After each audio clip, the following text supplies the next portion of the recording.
Hey, folks, welcome to Phantoms and Monsters Radio. Now, New Mexico is a place where ancient landscapes, indigenous traditions, military secrecy, and unexplained phenomena seem to intersect. Now, beyond the familiar stories surrounding Roswell, the state contains vast areas of isolated desert, rugged mountain wilderness, volcanic terrain, abandoned structures, military installations, and highways that stretch for miles beneath some of the darkest skies in North America. Now, for generations, witnesses throughout New Mexico have reported strange lights, unidentified aerial objects, bizarre humanoids, winged beings, invisible entities, underground encounters, and creatures that seem impossible according to conventional biology. Now, some of these incidents occur near well-known locations such as Roswell, White Sands, Holloman Air Force Base, and Los Alamos. And others take place far from the tourist destinations, in remote areas where witnesses may have no immediate access to assistance and little expectation that anyone will believe in. So tonight, we'll examine 9 extraordinary reports from across the land of enchantment. These accounts involve a massive winged humanoid clinging to an electrical pole near Hobbs, a mysterious doorway that appeared in a mountain trail, 2 screaming creatures stalking teenage campers near Cloudcroft, a whistling blue-eyed humanoid encountered by police officers, transparent figures near Holloman Air Force Base, an apparent reptilian entity beneath an extinct volcano, a winged creature in Rio Arriba County, and an anomalous ball of light near Roswell, as well as a towering insectoid observed near Valles Cadera. These are the mysteries of unexplained New Mexico. Now, this first report occurred during the early morning hours of September 2018. The witness lived near the New Mexico-Texas border and regularly drove to Seminole, Texas for work. Now, because the witness needed to open the workplace at 6 a.m., they normally leave home at approximately 4:30 a.m. The route took them along Route 214 and Route 3306 before reaching the Seminole Highway. So the witness stated, "I'm writing this based on something I witnessed on my way to work one morning in September 2018. I prefer to remain anonymous. Now, I live near the state line of New Mexico and Texas and left my home at 4:30 a.m. to head to my job in Seminole, Texas, where I needed to open at 6 a.m. The drive takes about 30 minutes, and I typically take Route 214 and Route 3306 all the way to Seminole Highway. This morning has stuck with me. As I turned onto Route 3306, about a mile down the road, I noticed a prominent figure. I slowed down because it seemed odd to see a person on an electrical pole so early in the morning. However, as I got closer, I saw no truck or any sign of someone working on the pole. That's when I realized the figure was a huge man crouched over with large black feathered wings extending down its back and bony spine between them. Its head was bent toward its chest. I didn't look back. After receiving the initial report, I contacted the witness and obtained additional details. The sighting occurred near Hobbs, New Mexico, in an area containing numerous crude oil pumps and related industrial equipment. Now, according to the witness, the dark-winged humanoid had grasped the electrical pole near its top. The wings were feathered and appeared exceptionally large. The body itself looked membranous, hairless, or bare. The head was small and round, but the witness could not identify any facial features. The total body length was estimated at approximately 8 to 9 feet. The witness is of Navajo heritage and said their grandfather had described a similar winged being. Now, according to what the witness has been told, the being could represent a form assumed by a skinwalker and was considered malevolent. The witness was also aware of previous reports involving large flying creatures in the area. However, they believe that many of these earlier sightings may have involved unusually large birds or possibly thunderbird-type creatures. Now, the entity observed on the electrical pole appeared humanoid and did not resemble an ordinary bird. The witness remained extremely concerned about ridicule and requested complete anonymity. The location of the encounter is approximately 50 miles southeast of Roswell. The sighting raises several questions. Why was the being positioned near the top of an electrical pole? Was it simply perched there, or was there an interacting with the electrical infrastructure? The witness described a bony spine between the wings, bare or membranous wings, and a small featureless head. Now, these characteristics are significantly different from a conventional description of a large bird. The witness also had no expectation of seeing anything unusual that morning. They were following a normal routine, traveling a familiar route, and preparing for an ordinary workday. Instead, they encountered a massive winged figure crouched above the roadway before sunrise. Now, reports of winged humanoid beings are found throughout New Mexico in the greater Southwest, but not every unexplained encounter involves a creature. Now, some witnesses describe locations or objects that appear without explanation, produce altered states of perception, and then disappear completely. Now, our next report concerns a doorway found standing alone on a mountain trail. Now, the following incident occurred on a trail near Tortugas Mountain, close to New Mexico State University. The witness had walked the trail many times and was familiar with the surrounding landscape. The area contains old ruins, so the presence of stone fragments, stairways, and portions of abandoned structures was not necessarily unusual. However, the object blocking the trail that day was unlike anything the witness had previously encountered. The witness told me, "I found a standing doorway in the brush once. It was on a mountain trail near my campus on Tortugas Mountain near New Mexico State University. I had walked that trail probably a dozen times before, but I had never seen it. Something to note about this trail is that there are some old ruins nearby, so fragments of buildings, usually doorways or parts of stairs, were not uncommon. But this doorway was different. For a start, it was just a door frame and a door. There were no attached walls or ruins. In addition, the door seemed very modern. It was painted light green, and the doorknob was metal with a handle. It looked like an ordinary modern house door. Grass had grown around the bottom, implying that it had been there for a while. As I said, I had never seen it before, despite having walked that trail several times. I could not have missed it either. It was directly on the narrow trail and completely blocked the path. There was enough room to step into the grass and walk around it, but I was curious. Now, the door was slightly ajar, so I opened it fully. I had to drag it through the grass and dirt that had built up around the bottom of the door.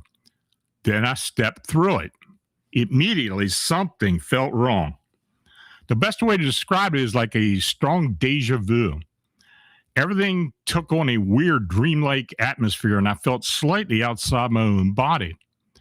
The trail ahead looked the same, but everything flickered as though viewed through a heat haze.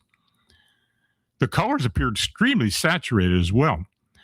The strange dreamlike feeling faded slightly, and then I was overcome by a sudden feeling of dread. I quickly stepped back through the doorway. Immediately, everything felt normal. I looked through the doorway from where I was standing, and the trail appeared normal again.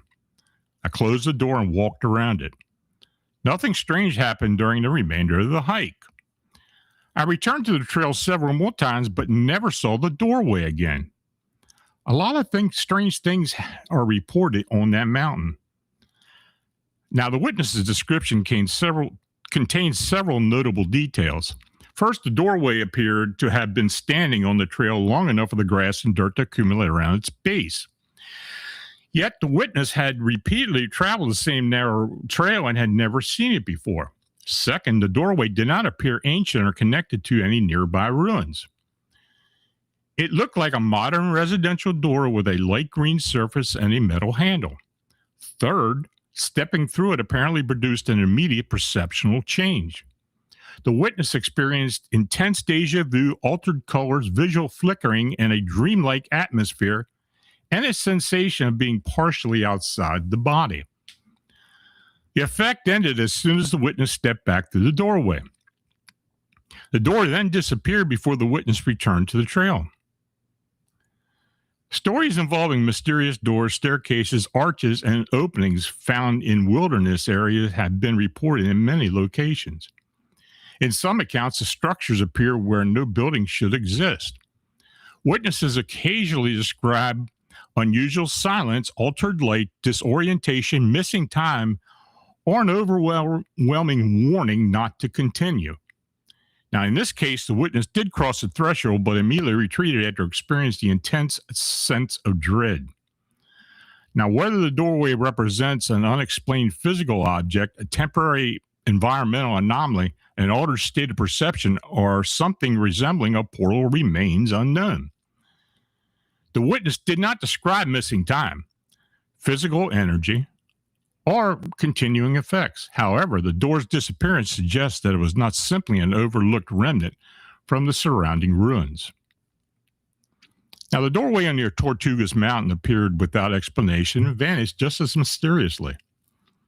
Now, our next report takes us into the mountains near Cloudcroft, where 3 teenagers camping away from their family's camper heard 2 massive creatures approaching their tent in the darkness.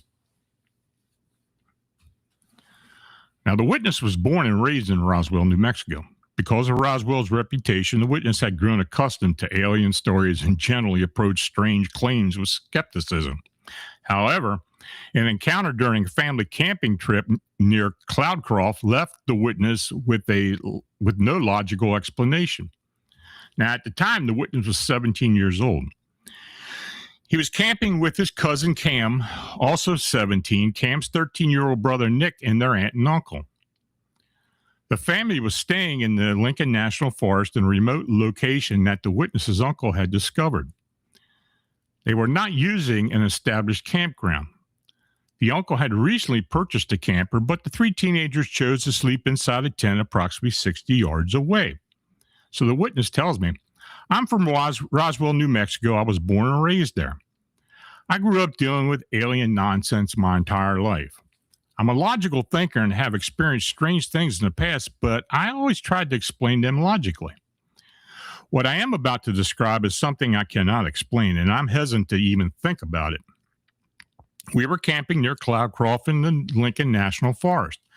My uncle had purchased a new camper, and we decided to camp there for the weekend. My cousins and I brought a tent because we wanted to sleep away from the adults. We placed the tent about 60 yards from the camper and the campground. At approximately 3 a.m., the fire was completely out, and my younger cousin Nick had fallen asleep, but Cam and I were still awake. We were talking and gradually beginning to fall asleep when we suddenly heard a blood-curdling scream in the distance. It seemed to come from about the same distance as the camper, but in the opposite direction. Cam and I both raised our heads and almost simultaneously asked, "What was that?" It was not a bear, it was not a fox, but it sounded big. The closest description I can give is a mixture between a banshee and a rabid peacock. The voice was deep and echoed through the forest. It screamed again, and then it began clicking. It produced a strange, deep clicking sound from the back of its throat. The clicking was loud enough to hear from a considerable distance. We were frightened and had no idea what it could be. We remained completely quiet. It screamed again, followed by another series of clicks. This time it sounded closer. I looked at Cam, and he appeared as shocked as I felt. I tried to convince myself it was a bird or a mountain lion. Then I heard it walking. It was walking on 2 feet. I could hear it distinctly. It sounded large and took enormous strides, breaking branches and crushing leaves beneath its feet. It was moving towards us.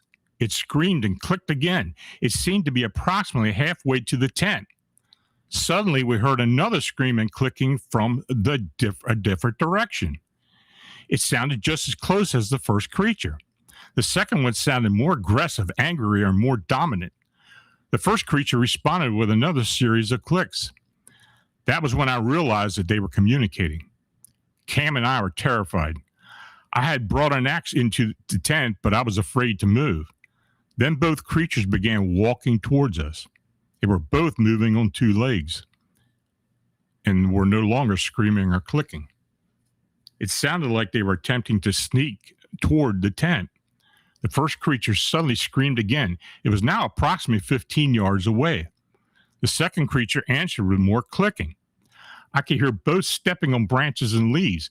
I could feel the ground thudding with each step. I began searching for the axe while Cam attempted to wake Nick. I couldn't find it. Then I remembered that I left it near the campfire after we had used it to cut wood. Nick wouldn't wake up, and the creatures continued approaching. Eventually, Cam and I froze. The second creature stopped about 10 feet from the tent. The first one continued walking directly towards us. When it reached the outside of the tent, I yelled as loudly as I could, "Get away from here! Leave us alone!" It stopped. It was directly outside. I could almost see its outline through the tent. It was huge. It was tall enough to lean over and look through the top of the tent. I could tell that it was slim, humanoid, and heavy. I could feel its energy, and it was extremely negative. Whatever these creatures were, they were not there to say hello or steal our food. The moon had become covered by clouds, so there was no moonlight. I couldn't hear the creature breathing. I remained completely silent. The second creature clicked from behind us, still approximately 10 feet from the tent. The first creature didn't move. It was probably 1 foot away from the tent. My heart was beating so hard that I thought I might pass out. Then suddenly, it took 2 enormous steps backwards. The second creature screamed so loudly that it hurt my ears. I immediately began crying. The second creature ran into the forest, pounding the ground beneath it while moving on 2 legs. The first creature turned and walked back into the woods. I waited until I could no longer hear its footsteps. Then I unzipped the tent, threw Nick over my shoulder, and we ran toward the camper. We woke my aunt and uncle. They had no idea what was happening and told us to go back to sleep. We slept inside the camper for the next 2 nights. I did not leave the campsite for the remainder of the trip. I don't know what we encountered that night, but I know it was not an ordinary animal. It wasn't human either. It wasn't a bear or another 4-legged creature. The experience has scared me ever since. The energy and the screams still haunt me. And the witness later added another unusual detail. Near the campsite was a large rock located at the end of the trail. The rock had previously been covered by an extremely thick layer of moss. The witness described the moss as being soft and dense, almost like a couch cushion. On the final day of the camping trip, all the moss had disappeared. The rock was completely bare. There was no remaining evidence that moss had ever grown in it. The witness stated the rock looked as though it had been cleaned or stripped, though not literally licked. The witness could not provide a theory regarding the creatures, and several aspects of the report stand out. Two entities appeared to communicate through screams and clicking sounds. Both seemed capable of walking or running upright. Their footsteps were heavy enough to create noticeable vibrations. At least one of the creatures approached within approximately 1 foot of the tent, but retreated after the witness shouted. The fact that 13-year-old Nick did not awaken during the screaming and activity is also unusual. The disappearance of the moss may have been unrelated, but its sudden removal added another disturbing element to the encounter. Some listeners may compare the sounds to reported vocalizations attributed to Sasquatch, unknown canids, skinwalkers, or other humanoid entities. However, the available information does not allow definitive identification. The witness's strongest impression was that the creatures were intelligent, coordinated, and deliberately stalking the tent. Now, the creatures near Cloudcroft remained mostly hidden in darkness, but their screams, clicks, and heavy footsteps indicated that something large was moving through the forest. Now, the next encounter involved two trained police officers who followed a mysterious whistle through tall grass near an abandoned school. What they eventually saw appeared childlike, yet it moved on all fours and possessed glowing blue eyes. Now, this incident was reported by a patrol officer working in North Central New Mexico. Now, during the quiet periods in the night shift, the officer and his partner occasionally parked near an abandoned school at the end of a long dirt road. The area allowed them to complete paperwork while remaining relatively undisturbed. Now, the location already had a disturbing history. The officers had observed strange lights moving rapidly through the nearby woods and had witnesses that appeared to be unidentified aerial phenomenon. And had witnessed what appeared to be unidentified aerial phenomena. An unidentified body had also been discovered in the area years earlier. Now, the following encounter occurred in October 2020 at approximately 2 o'clock a.m. So the officer stated, "My partner and I parked our patrol vehicles at the bottom of a long dirt road leading into an abandoned school. We normally did this during slow periods of the night, usually beginning around 1 a.m. We had experienced several strange incidents there, including unusual lights moving through the woods and possible UFO sightings. A body had also been found there years earlier and had never been identified. Now, on this night, we parked our vehicles side by side, facing opposite directions, so the driver's windows aligned. Now, my partner was dispatched to a noise complaint and left the area. I stepped outside to relieve myself. Now, while standing near the patrol car, I heard someone whistling in the woods across the abandoned school grounds. The tree line was approximately 100 yards away. The sound was clearly a tune produced by a human mouth, and it was strangely loud. I assumed it might be a homeless person who had wandered into the area. I returned to my car, rolled up the window, and waited for my partner. He returned approximately 20 minutes later. I told him about the whistling, but he's a skeptic, so we soon began discussing other subjects. But approximately 30 minutes later, he stepped out of his vehicle and walked toward the rear of the patrol car. He had been outside for only about 5 seconds when we heard the whistle again. It was a slow tune that lasted approximately 10 seconds.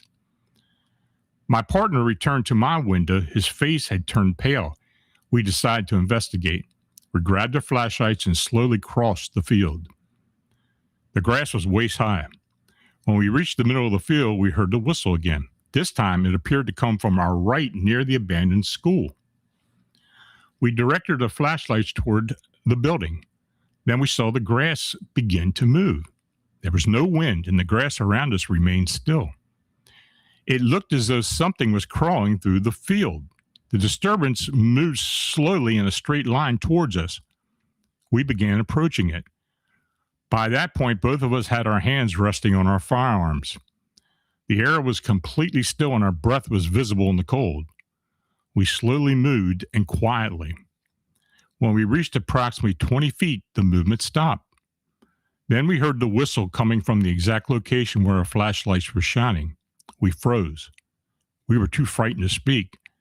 It felt like several minutes had passed, though it was probably only a few seconds. I took one step forward. The grass immediately began moving again, but this time it traveled away from us towards the woods. It moved too quickly for us to follow. We stood there and watched the disturbance reach the tree line. We directed both flashlights into the woods. Then we heard the whistle again. This time, it was quiet. The sound came from the same location where the movement had disappeared. We could see several large trees. Then the thing stood up.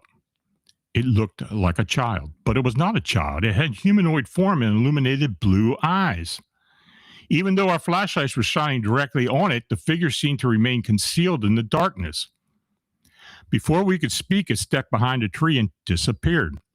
We gathered enough courage to follow it, and when we reached the tree, there was nothing there, and there were no footprints. We did not hear leaves or branches moving. It was as though the figure had vanished. Now, we spent the next hour checking reports of missing children, but found nothing. The most disturbing part was realizing that it must have been running on all fours while moving through the grass. Now, there is a children's psychiatric hospital in the town, but there were no reports of escapees. To this day, we cannot explain what we saw. We continued parking in the area afterward, but we never experienced anything similar again. My partner is now a believer. Everyone else in the department thinks we're crazy. Now, this report contains several elements commonly associated with unexplained humanoid reports. The entity used whistling to attract or monitor the officers. It apparently moved on all fours through waist-high grass before standing upright. Its size and proportions reminded the officers of a child, but both immediately understood that it was not an ordinary child. The illuminated blue eyes and the unusual darkness surrounding the figures suggest that it may have reflected or emitted light abnormally. It also disappeared behind a tree without making a sound or leaving any visible tracks. Both witnesses were trained law enforcement officers equipped with flashlights and firearms. Their decision to search for missing child reports demonstrates that they initially considered the conventional explanation. However, no missing child or escaped patient was reported. Now, the experience also changed the skeptical officer's opinion regarding paranormal phenomena. Whatever the officers encountered seemed aware of their presence and may have intentionally drawn them into the field through repeated whistling. Now, that figure near the abandoned school was difficult to see, even with direct flashlight. Our next witness encountered entities that were almost completely transparent. These figures appeared near Holloman Air Force Base, not far from White Sands Missile Range and the Trinity nuclear site. Now, the witness lived in New Mexico between 2015 and 2017 while her then husband was stationed at Holloman Air Force Base. Holloman is located near White Sands Missile Range in an area historically associated with experimental aircraft, missile testing, aerospace research, and persistent UFO rumors. The witness frequently exercised on a running track at the far end of the base. Now, the track was separated from the front line by approximately a half a mile of open desert. One evening, after finishing a run, the witness noticed movement among the desert vegetation. She told me, "I have wanted to tell someone about this incident that occurred sporadically throughout my life, but I have always been afraid of ridicule. Listening to other people's experiences has reassured me that these incidents are not as uncommon as once believed. Now, from 2015 until 2017, my former husband was stationed at Holloman Air Force Base. And at the time, I spent much of my time exercising. My husband would often accompany me to the running track located at the far end of the base. Now, the track was separated from the flight line by approximately half a mile of open desert. One night after finishing my run, I noticed unusual movement in the desert between the track and the flight line. It looked like a large transparent object walking among the plants. I could see the bushes behind it, but they appeared distorted. The transparent figure was moving toward the track. I stood there staring at it, trying to understand what I was seeing. I compared that section of the desert to the surrounding terrain, but it just didn't make sense. Now, my husband ran up to me and said, "Do not look at it. Just keep walking." We jogged back home. I asked whether he had seen it. He said that he had, but he did not want to discuss it. Now, during another incident, my husband was away on temporary duty, and I was alone in the house. I opened the bedroom blinds to look at a red-winged blackbirds I had left food for the previous night. Now, one of the transparent figures was standing directly outside. This occurred in broad daylight. It frightened me even more because it showed no fear of being observed. It was tall, but not so tall that you couldn't make out it could not have been. It was so tall, but that you could not have been human. It was transparent, but I could still see its outline and body shape. As it moved, the background appeared distorted, almost like viewing something through a wrinkled plastic wrap. It did not attempt to enter the house. It did not go outside. It stood there for some time. She said she didn't go outside, and it stood there for some time. I eventually closed the blinds and pretended that I had not seen it. Now, pretending unusual things did not happen had become a way of coping with them. Years later, after we divorced, my former husband completely changed his story. He claimed that nothing had been out there. He also denied seeing other strange things during the years we lived at Holloman, even though unusual incidents occurred frequently. Sometimes I wonder whether the transparent person was experimental military technology being tested near the base. I have told my siblings and my current partner, but they either cannot understand the experience or believe I imagined it. But I know what I saw. Now, the figure's appearance resembles descriptions sometimes associated with the so-called glimmer beings, cloaked humanoids, or entities surrounded by camouflage-like distortion field. Witnesses frequently compare the visual effect to heat shimmer, rippling glass, clear plastic, or fictional camouflage technology portrayed in science fiction films. The first entity moved through the open desert near the flight line. The witness's husband did see it and instructed her not to look at it. His reaction suggests that he either recognized the phenomena or understood that attracting attention to it might be dangerous. The second figure appeared directly outside the witness's home in daylight. It remained visible long enough for the witness to observe its proximate height, outline, movement, and transparency. The entity did not flee after being detected. It simply remained outside until the witness closed the blinds. The possibility of classified military technology cannot be dismissed entirely. Holloman has a long history of advanced aerospace testing. However, the idea that personnel would test the sophisticated optical camouflage beside residential housing without apparent security or supervision raises additional questions. Reports of transparent or partially cloaked humanoids have occurred far from military installations, and the phenomena may therefore involve several different explanations. Some instances may be technology. Others may involve unknown biological entities, interdimensional manifestations, or perceptual effects that remain poorly understood. Holloman Air Force Base has long been linked to UFO stories. These include rumors of a meeting between extraterrestrial visitors and President Dwight D. Eisenhower, although no verified documentation confirms this. The base is also associated with the reported alien abduction of Air Force Sergeant Charles L. Moody in 1975. Now, regardless of the surrounding legends and witnesses to encounters deserve consideration on their own merit. She observed a large transparent figure moving near the flight line and later saw a similar entity standing directly outside her home. Now, the transparent beings near Holloman may have been physical entities using some form of camouflage. Our next witness described an encounter that did not begin with a visible object.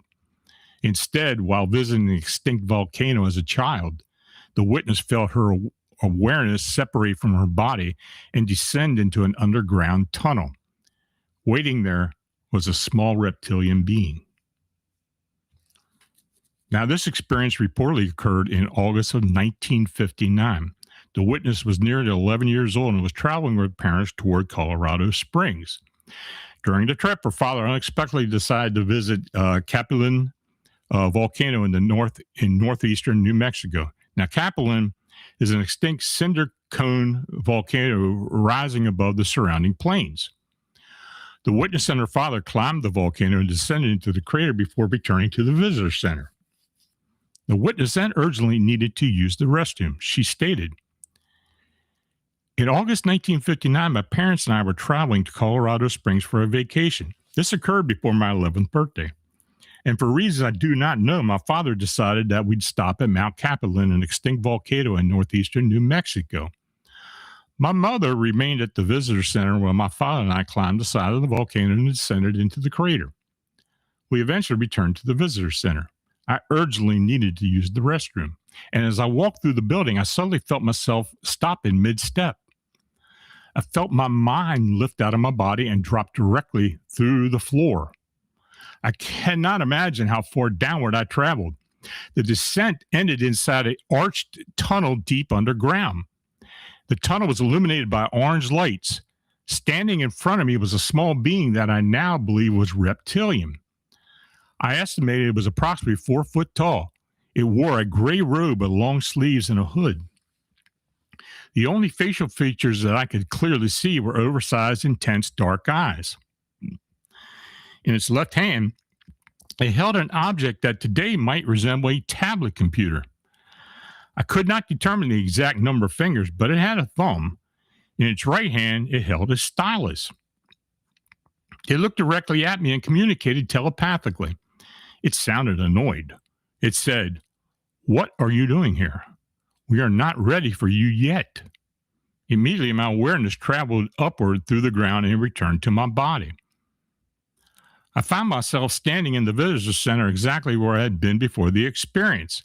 I quickly continued to the restroom and arrived just in time. Since then, I have wondered when the group represented by the word "we" would be ready for me.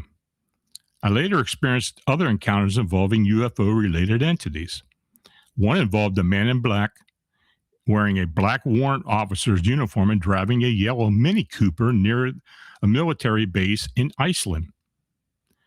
He told me to go home and pointed southwest toward North America.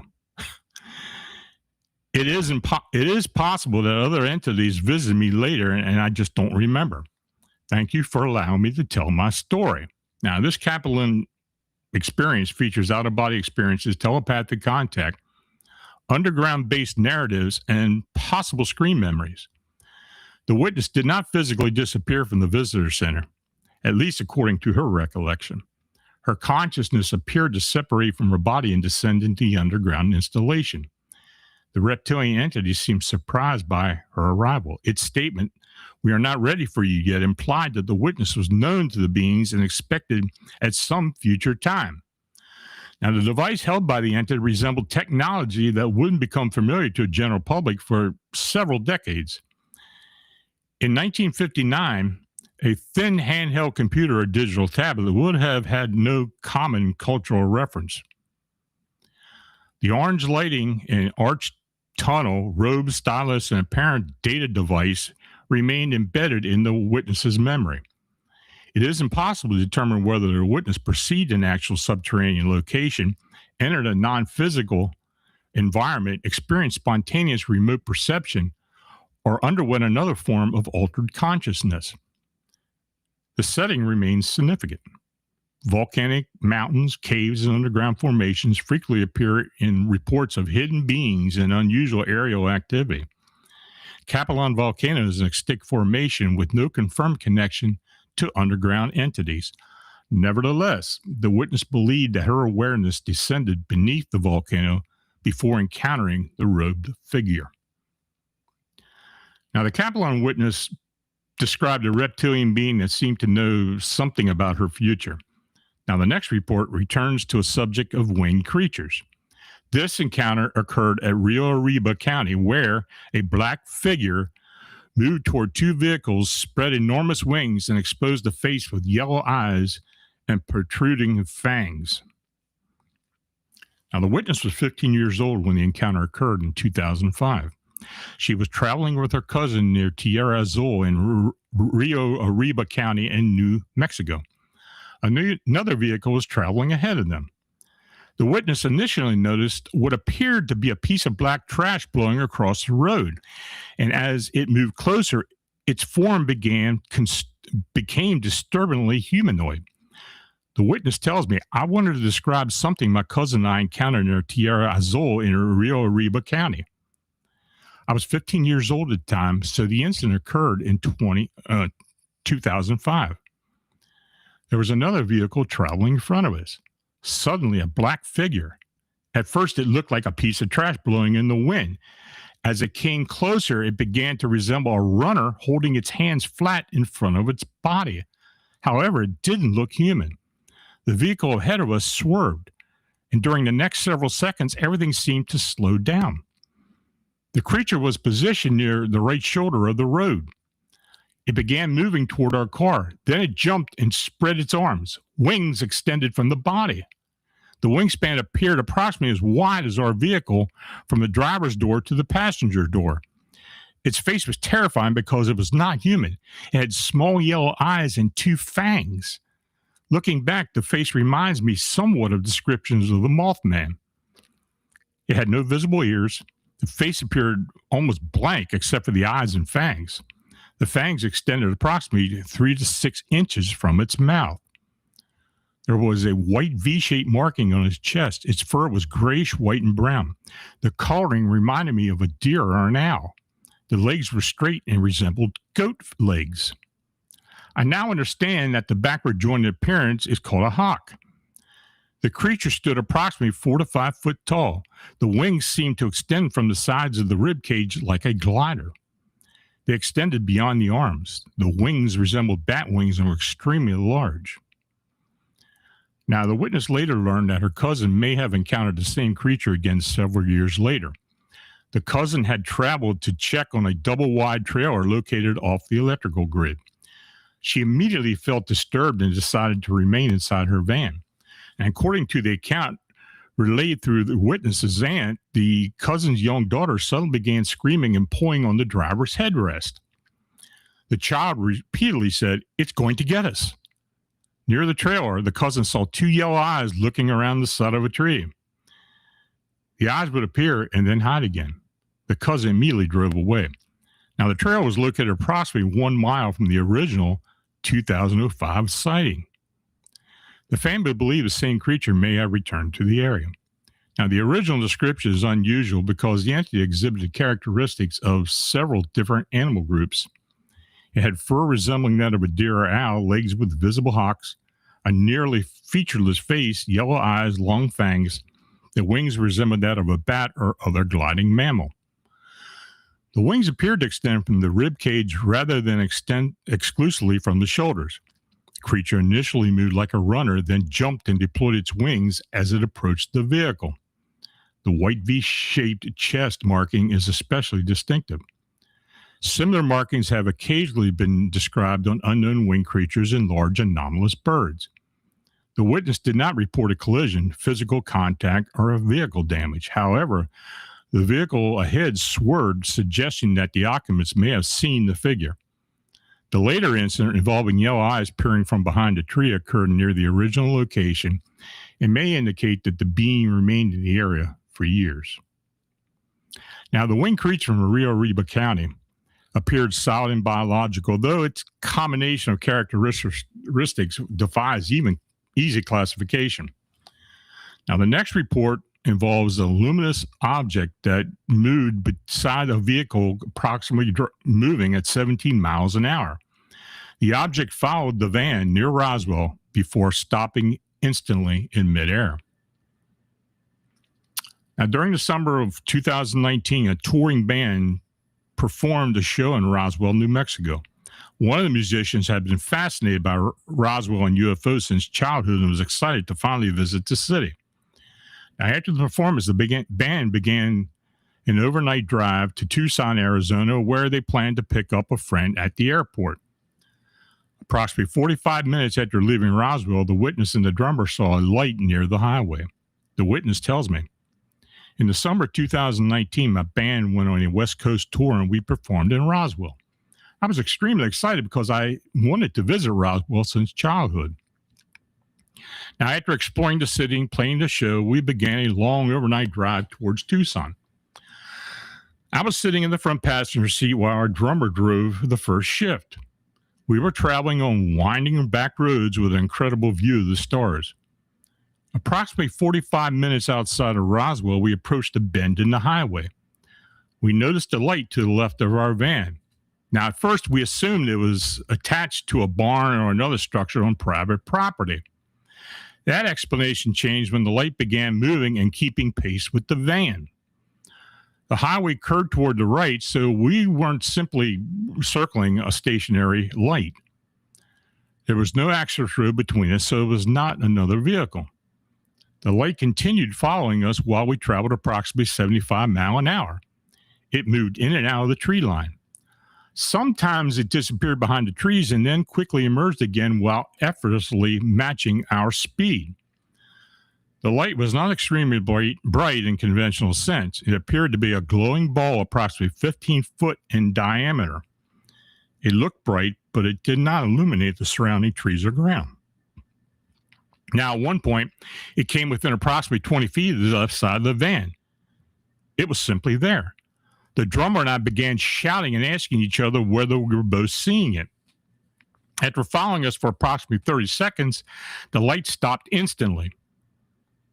It did not slow down. It simply stopped as though it was stuck in an invisible wall.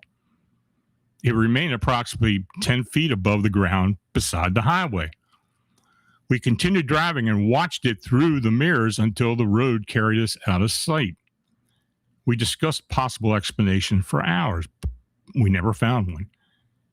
It's still difficult to believe. Now, that object's ability to travel beside the van at highway speed eliminates many conventional possibilities. A person carrying a light would not have been able to keep pace through an uneven terrain, and a car or motorcycle would have required parallel road, which the witnesses did not observe. Now, the conventional aircraft would not normally weave between trees at low altitude. The object also did not produce a beam, cast significant illumination, or display a visible structure. Its abrupt stop was equally unusual. The light reportedly transitioned from approximately 75 miles an hour to a stationary hover without deceleration. Unexplained luminous spheres have been reported throughout New Mexico. They are sometimes described as orange, white, blue, or red and may appear near roads, deserts, mountains, military facilities, or areas associated with UFO activity. Some could involve atmospheric plasma, ball lightning, misidentified aircraft, distant vehicles, or optical effects. However, close-range pacing incidents are more difficult to explain, and in this case, two witnesses observed the light simultaneously from the front of the van. The object remained close enough for them to estimate its size and altitude. It responded to the van's movements and maintained speed around a bend before stopping instantly. Now, whether the light represented an identified craft or energetic phenomena or an intelligent luminous entity remains unknown. Now, that light outside Roswell followed the vehicle, but did not cause any physical harm. Now, in our final report, it involves a witness stranded near Valles Cadera. While attempting to climb a hill to obtain a cellular signal, the witness heard loud chattering and encountered a 6-foot-tall insectoid with antennae and multiple pincers. Now, the witness worked as a mail carrier in Los Alamos, New Mexico. The delivery route required long drives to remote areas where homes were separated by considerable distances. In February 2023, the witness experienced a flat tire near Valles Cadera National Preserve. It was late afternoon, darkness was approaching, and there was no cellular reception. The witness considered waiting for another vehicle, but worried that assistance might not arrive before nightfall. He decided to hike up the nearby hill in hope of obtaining a signal.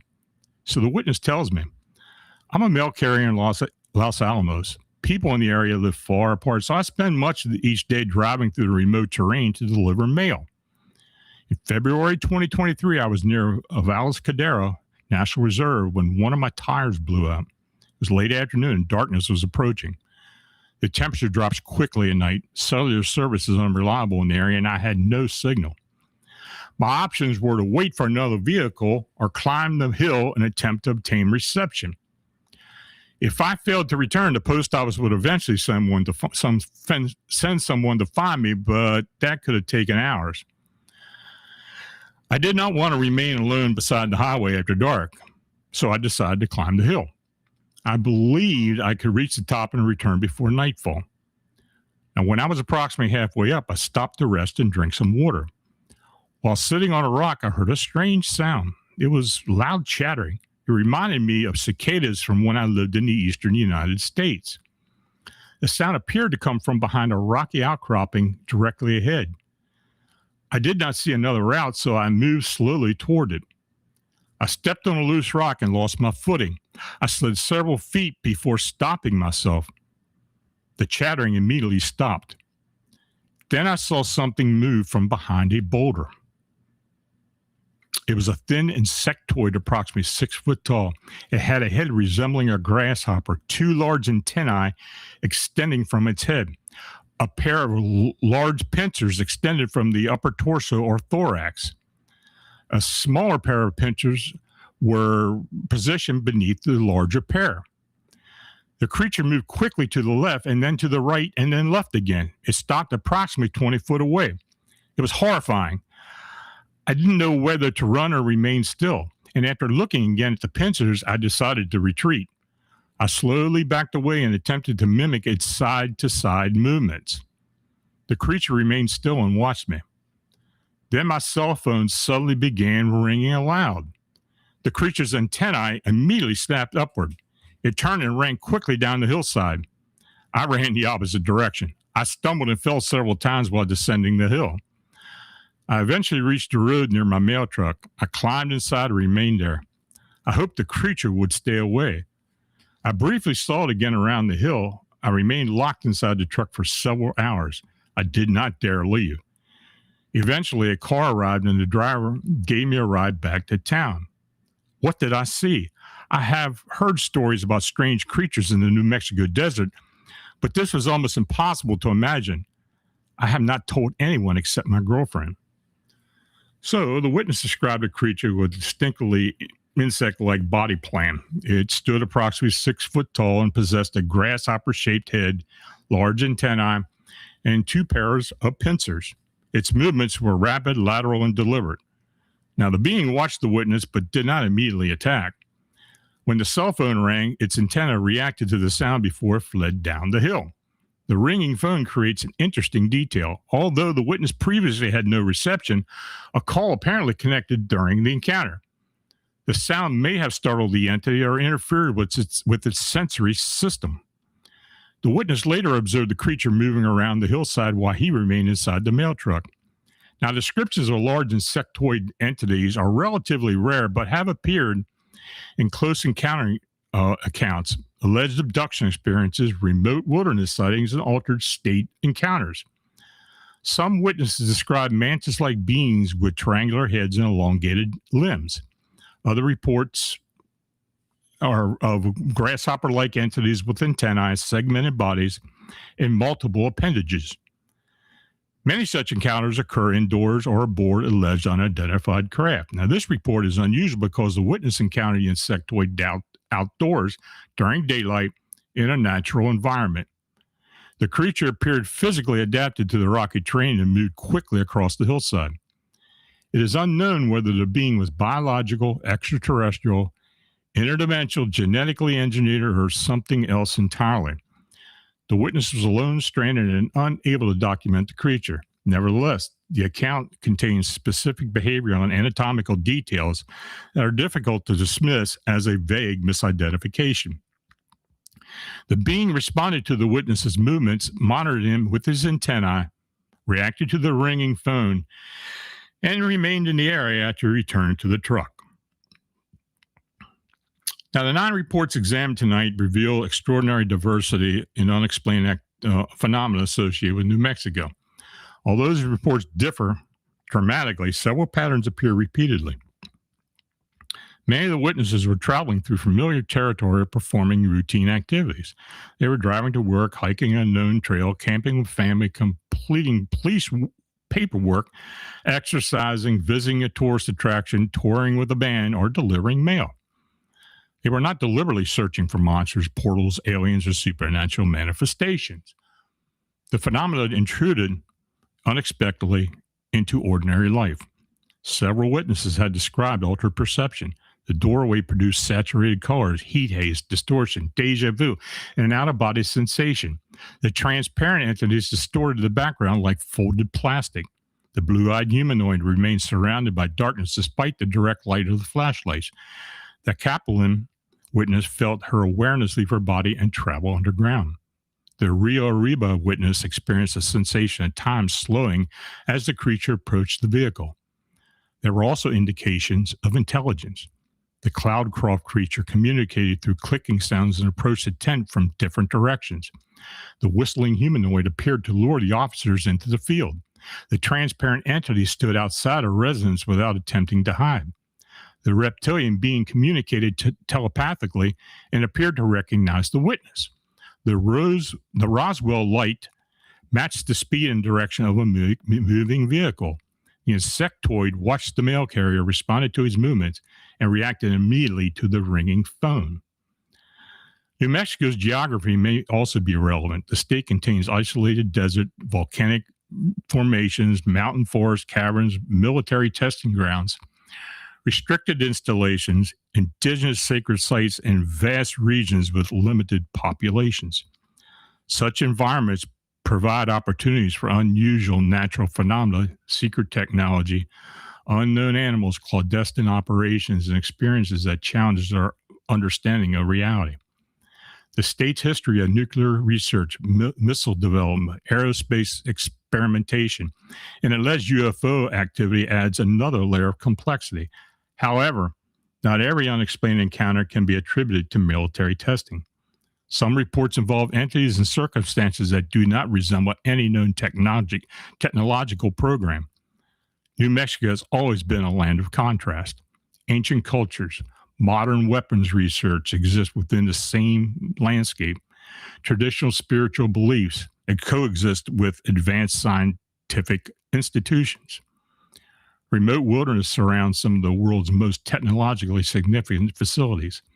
Perhaps that combination makes New Mexico uniquely suited to produce extraordinary stories. Or perhaps the landscape contains mysteries that existed long before the first laboratories, missile ranges, or military bases were constructed. The witnesses in tonight's reports may never receive definitive answers. They can only describe what they experienced and live with the knowledge that something outside the ordinary understanding crossed their path. Were the winged humanoids biological creatures, supernatural manifestations, or entities capable of changing form? Was the doorway Tortugas Mountain a temporary portal of unexplained perceptual event? What stalked the campers at Cloudcroft? What stood between the trees following the 2 armed officers? Were the transparent figures near Holloman examples of secret optical camouflage technology, or were they non-human entities capable of concealing themselves? Did the young witness of Kaplan Volcano perceive a real underground installation? What was the luminous sphere that followed the musicians outside of Roswell? And what type of intelligence looked through the eyes of an insectoid near Valles Cadera? For now, these questions remain unanswered, but the reports continue. Every year, new witnesses come forward with accounts of strange lights, unidentified creatures, unexplained sounds, and encounters that challenge their understanding of the world. Many remain silent for years because they fear ridicule. Others eventually decide that the need to document the experience outweighs the risk of disbelief. Their testimony provides valuable pieces of a much larger mystery. Now, if you've experienced something unexplained in New Mexico or elsewhere, I encourage you to document every detail you remember. Record the date, time, location, weather, direction, travel, duration of the event, physical characteristics, sounds, odors, lights, conditions, emotional responses, and the names of additional witnesses. Even details that initially seem insignificant may become important when compared with other reports. And you can submit your account to Phantoms and Monsters. Witness confidentiality and anonymity will be respected when requested. Thank you for joining me for this examination of Unexplained New Mexico. And please subscribe to Phantoms and Monsters Radio, activate notifications, and share this episode with anyone interested in cryptids, UFOs, humanoids, paranormal encounters, and the unexplained. Your support helps us continue to document witness testimony, investigating unusual incidents, and preserving these accounts for future research. So we're going to go ahead and take questions. So please type your question in all caps.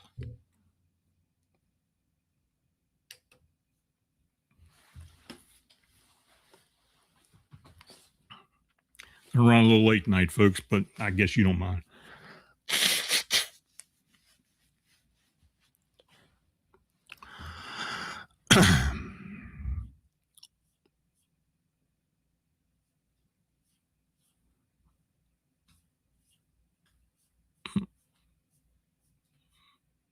Okay, I guess Kevin's having problems. Michael, 5468. Okay, Dagnammit. Okay, what do you think the Taos, New Mexico humming sound is? I have no idea.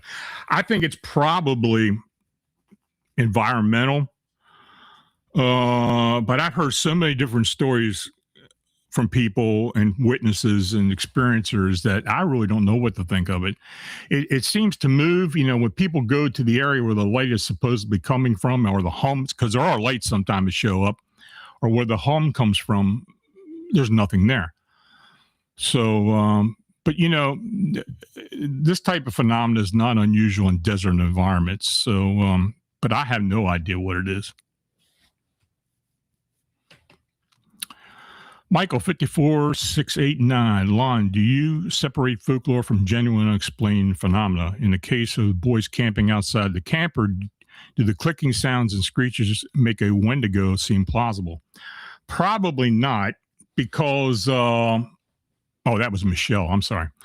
Probably not, because Wendigo sightings are associated with cold weather areas, or areas in the northern part of the United States and up into Canada.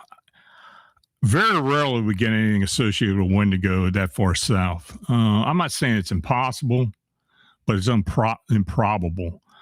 As far as what they encountered, I don't know. A Wendigo, for the most part, is considered a human who has some type of mental issue, or some type of possible possession of something, has tendencies of being cannibalistic and other strange things. I don't know what these things were these campers saw. There's not really much you can work on other than what they experienced and what they reported, but it's anybody's guess as far as I'm concerned. Jose Sanchez, based on the sightings, a lot of these winged humanoid beings seem to be related to insects in many body proportions and behaviors. Yeah, I mean, I've investigated these before. Of course, the one up in Hackettstown, New Jersey, on the river by the fishermen and such. I don't know. I mean, for whatever reason, they do very well mimic an insectoid, normally a mantid-like creature or even a grasshopper. I I have my own speculation as to what these things really are, and that is, I believe they are reptilians that are metamorphosized. And I hear the cat meowing and what he wants. Hush, bud. Anyway, I think that's what it is. I think it's a hierarchy thing. I think when one goes and another one needs to move up, they kind of metamorphosize into these creatures. So I don't know. But yeah, many times first thing people say is, well, it's insectoid, looks like a mantis or it looks like a grasshopper.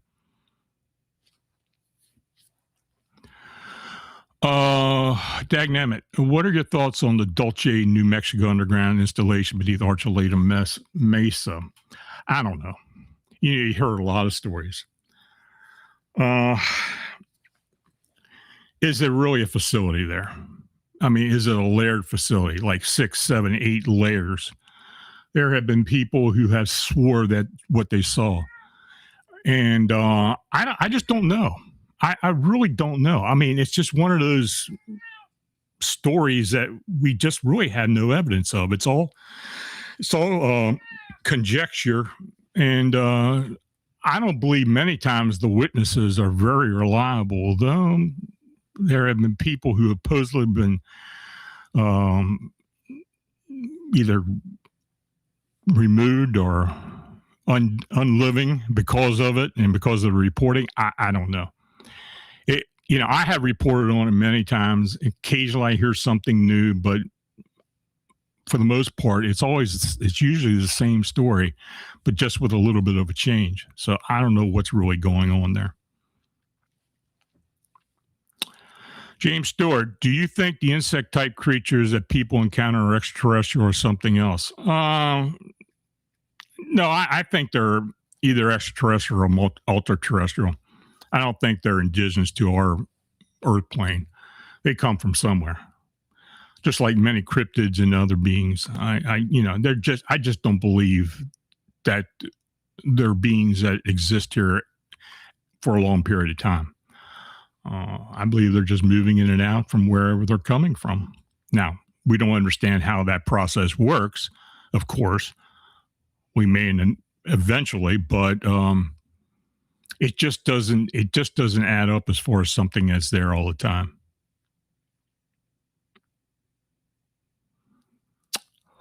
One cat away from Crazy Midnight. Before he passed, Brenton Salwin reported on black-feathered humanoids in New Mexico. They were dancing on top of a water tower. I saw a little bit of some of those reports. I didn't follow Brandon a whole lot. I know he put a lot of material out there. In fact, a lot of his reports aren't even available anymore for some reason. But that one in particular, maybe I'll look into it, but I haven't really heard a whole lot about it. Channel 0X, to publicly disclosure of compelling evidence such as convincing footage, a body, or even a living specimen. Well, I mean, if it happens, it happens. I mean, are we going to get any type of body? We're not getting much physical evidence of anything that's considered supernatural or supposedly a living being or some other type of entity. Are we going to get a body? Are we going to get more physical evidence at some point? Are we going to be able to find out where these things come from, where they live, how they live, what they eat, etc.? We really just don't know. Michelle, do you think the being the police officers encountered may have been a pukwudgie? A pukwudgie. I hate that name. I don't know. There have been a lot of forms of small humanoids. Is it a pukwudgie particularly? I don't know. Of course, they're well known up into the bridge. What is it? It's the triangle up there in Massachusetts, Bridgewater Triangle. It may be some other type of humanoid. I mean, the Hispanic culture has a lot of different types of humanoids in their culture, as far as duendes and other type of beings. maybe it was something to that effect. The blue eyes kind of get me, but I don't think it's a puckwudgie. Charles Henderson. Charles, good to see you. How many encounters you have come across involving instant consciousness transfer in front of lizard beings right below their feet? I don't think I've ever encountered that or ever heard anything like that. Charles is one of our investigators down in Alabama that we have been looking at for several years, him and Brennan Meadows, the other investigator. That's something else we're going to have to go deep into at some point, because there's a lot of cryptid canine and Bigfoot and possibly winged humanoid activity in central and north central Alabama. So at some point, but I'm glad Charles is in here tonight. Channel 0X, Lon, why is there never any public disclosure of compelling cryptid evidence, such as convincing footage, a body, or even a living specimen? Well, that's the $68,000 question. Why? I think it's because they're not here all the time, and if they do die here, they're taken somewhere else, or there's some other supernatural aspect to them that keep them hidden. Look, I do believe there are cryptids, particularly Bigfoot, that do exist on our Earth plane in certain areas, Pacific Northwest, the Gulf, Florida. But for the most part, I think that phenomena itself is a supernatural being, ultra-terrestrial possibly. And I think that's the main reason why we just don't have enough evidence or even a body. Jose Sanchez, if the cryptid do come from another dimension, would that include an actual planet or something similar? Or would they just move in from empty space? Again, we don't know. There was some evidence early on in our investigation with the winged humanoids. It might have come from another dimension or even a planet. We did have some descriptions of the location where they came from. Now, are all cryptids coming from the same location? We don't know. What's their mechanism for being able to come through some type of conduit or gateway? Are they showing themselves as they actually are? Are they camouflaging themselves? You know, these are questions we just can't answer yet. And that's why we do what we do.